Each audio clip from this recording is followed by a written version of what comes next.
21-oktyabr O'zbek tiliga davlat tili maqomi berilgan kun. Til har bir millatning g'ururi, mustaqillik belgisi, kelajagidir. Tilsiz hech bir millat to'laqonli xalq bo'la olmaydi. Usiz vatanning erki yo'q.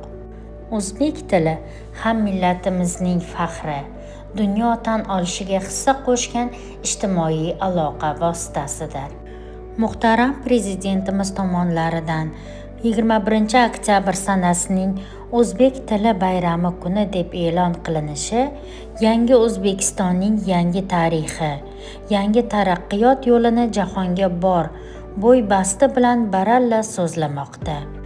Ona tilimiz milliy ma'naviyatimizning bitmas, tuganmas bulog'idir. Shunday ekan, unga munosib hurmat va ehtirom ko'rsatish barchamizning nafaqat vazifamiz, balki muqaddas insoniy burchimizdir.